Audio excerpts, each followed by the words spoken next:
Matthew Smith's Manic Miner, early 80s game on the Spectrum. Um, Arguably a very British game. Obviously made by Bray himself. For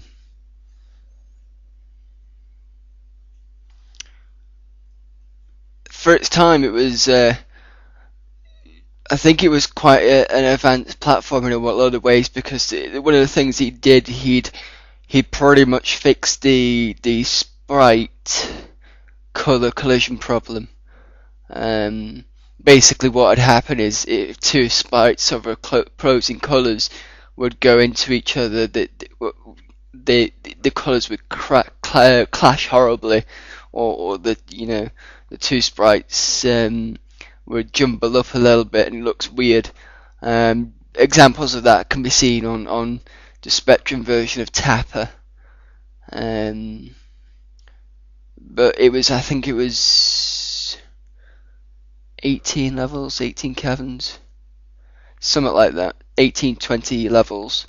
And I think the hardest one, because I've still yet to complete this and I'm still trying to complete this, but the hardest one has got to be the warehouse, which is such a bugger of a level to do, because you've got mostly the disappearing platforms, basically the platforms that you stand on, and it slowly starts to disappear, and they can be really a bugger, especially when there's a full level of them like there is in the warehouse level.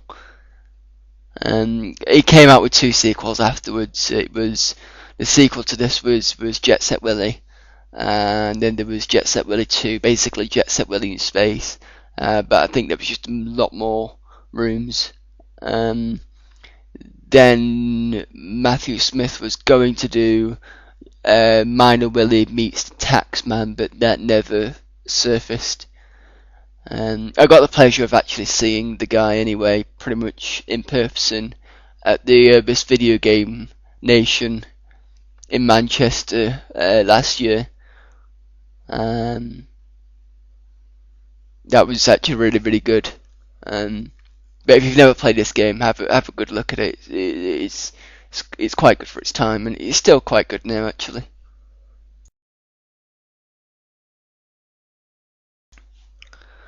Well, the stairs had Super Mario 2, Super Mario Brothers 2, sorry, and that was horrible. Again, I played this a lot later. I played Sonic 2 first, but comparatively, Sonic 2 was really, really, really, really good. It was such an improvement on the original.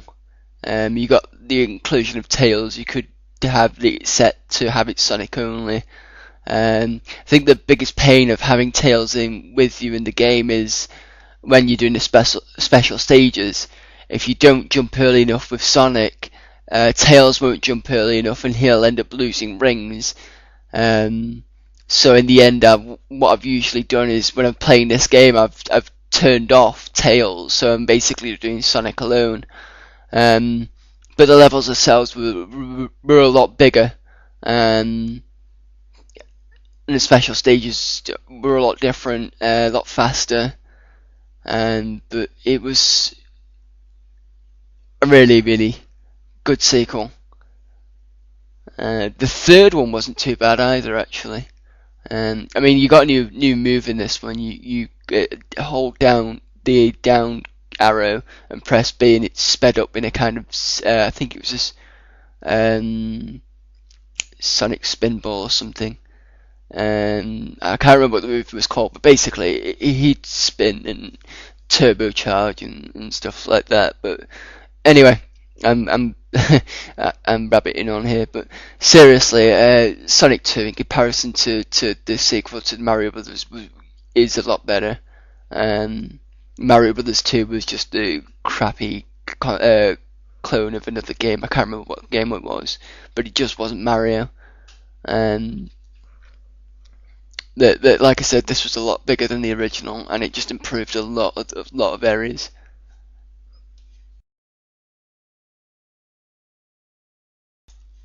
Speedball by the Bitmap Brothers. They Same people that did Gods, Cadaver, I think it is, Xenon. Um, if you want to play this game, I would recommend you play it on the Amiga rather than the Master System. I played it on the Master System, and the graphics are a bit, nah, and it just doesn't feel the same. Maybe it's probably that, because I played this on the Amiga first, and the music's a lot better on the Amiga as well.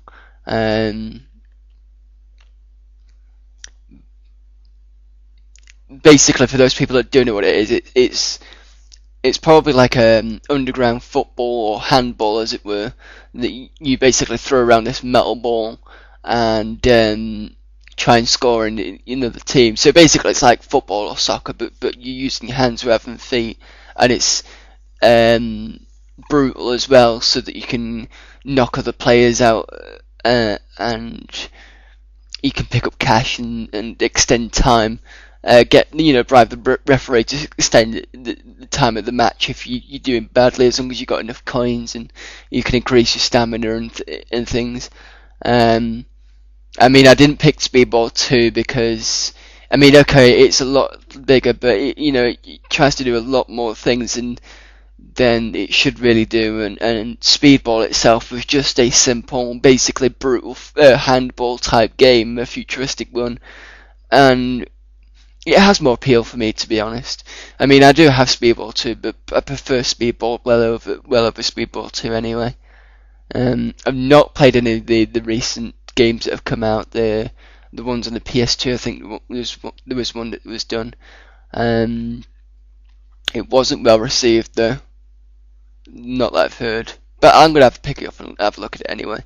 But Speedball's a good futuristic sports game.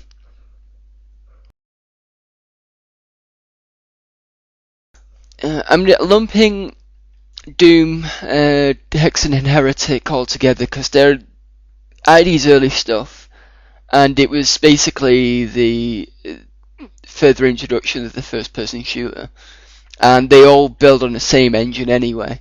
Hexen builds on it a lot more, I think, and so does Heretic. Builds on the original Doom, as I'm saying, because you can now have inventory stuff, and you can fly about, and you can jump and things like that, and all very much landmark games basically. Difference. Another thing that was expanded on was in Hexen you could choose between 3 different character classes, that being the fighter, cleric, and mage. Heretic was just one person. Doom again was one person, but still they are landmark games to think about. You're playing games like Call of Duty and stuff, and these are pretty much the granddaddies of them all. I'm actually still, I still play them nowadays. I recently managed to download something called Skull Tag, which is an implementation to do multiplayer over the net for Doom, which is really nice, and it was, being able to do that.